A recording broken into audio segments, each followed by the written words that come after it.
आप रोज कसम खाते हैं कि आज के बाद में गुस्सा नहीं करूंगा, लेकिन जो कसम खाता है उसने तो कभी गुस्सा करा ही नहीं है। हम यहाँ आते हैं, यहाँ आज्ञा चक्र पे। तभी तो बचपन में इतनी हैप्पीनेस थी कि ये जगत हमें एक पिक्चर की तरह दिखाई देता था। बचपन में हैप्पीनेस का कारण क्या था? क्योंकि हम वर्तमान में स्थित थे। आप रोज कसम खाते हैं कि आज के बाद में गुस्सा नहीं करूंगा, लेकिन जो कसम खाता है उसने तो कभी गुस्सा करा ही नहीं है। क्रोध आता है मन की बहुत गहरी परत से, जिसे अचेतन मन बोलते हैं। ऐसे आप रोज ब्रह्मचर्य रहने की संकल्प लेते हैं कि मैं आज से ब्रह्मचर्य रहूंगा, किसी प्रकार से किसी भी तरीके का शारीरिक संबंध किसी से नहीं बनाऊंगा, लेकिन आप फिर गिर जाते हैं। क्यों? उसका कारण ये है कि जो काम वासना है वो बहुत पीछे से आती है। जो कसम खा रहा है वो तो करता ही नहीं है चीजें, वो कर ही नहीं सकता। आप तो कह रहे थे अभी तो मैंने कसम खाई थी, और फिर आप गिर जाते हैं। इसके पीछे का कारण ये है। तो ये अचेतन मन और अवचेतन मन बनता कैसे है? तो होता क्या है, आप बचपन से यात्रा करते आ रहे हैं। 14-15 साल की उम्र में आपके भीतर काम वासना विकसित हुई, छुपी हुई थी लेकिन प्रकट रूप में आई। अब आपने उससे तादात्म्य करके क्रिया करी। अब वो एक संस्कार जमा हो गया कि आपको उत्तेजना आई और आपने क्रिया कर दी। ये संस्कार दोनों एक साथ इकट्ठे जमा हो गए, मन के एक हिस्से में, मन के दूसरे हिस्से में। अब होता क्या है, हमारा मन के साथ तादाद में। अब हम सोचो 15-20-12 साल की उम्र से ये सब करते आ रहे हैं, करते आ रहे हैं, करते आ रहे हैं, और आज हम 25 साल की उम्र में, 30 साल की उम्र में, 32 साल की उम्र में संकल्प लेते हैं कि हम ब्रह्मचर्य से रहेंगे। आज तो आप वो कसम खा रहे हैं। जो ब्रह्मचर्य से रहना चाहता है वो कभी नहीं करेगा हरकतें, लेकिन जो काम वासना आएगी वो, आप अगर आज 30 साल के हैं तो ठीक 15 साल पीछे बैकअप में, अगर आपने 7 दिन में वो क्रिया करी, 8 दिन में क्रिया करी, 10 दिन का आपका अभ्यास रहा है, 15 दिन का रहा है, 1 महीने का रहा है, तो आप सालों साल वो अभ्यास करते गए और अपनी एक मेमोरी याददाश्त जमा हो रही है।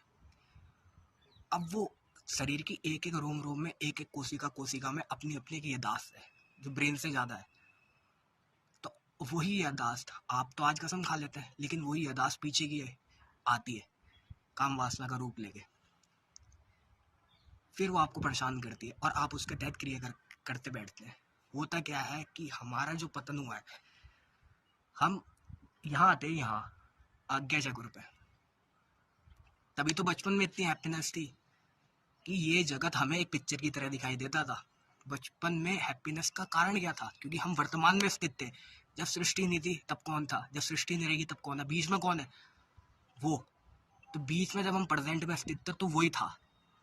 इसलिए हमारे जीवन में दुख नहीं था, कलेश नहीं था, पीड़ा नहीं थी, संताप नहीं थी।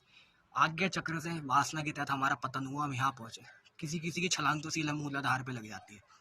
यहाँ पहुंचे, यहाँ से मूलाधार पे चले गए, मूलाधार भी बंद हो गया।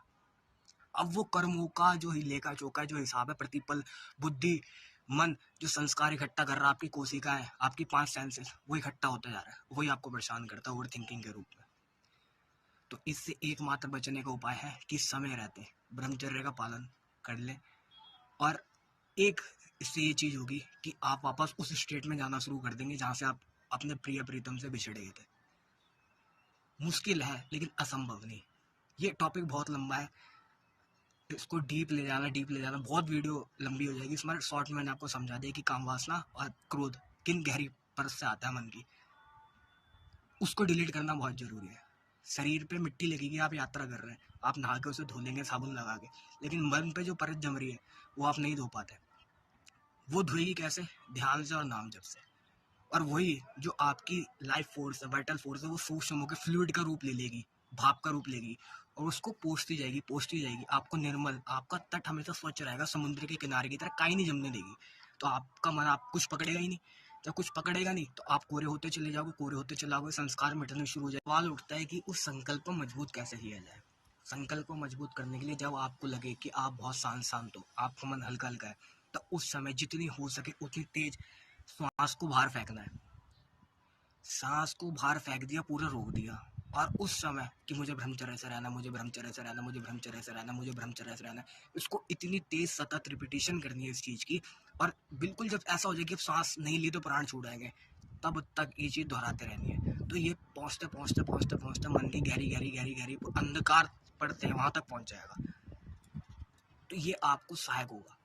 दूसरा ये, आप जब भी अनुलोम विलोम प्राणायाम करें, आप तब भी ये चीज़ें दोहरा सकते हैं कि मेरा ब्रह्मचर्य दृढ़ हो।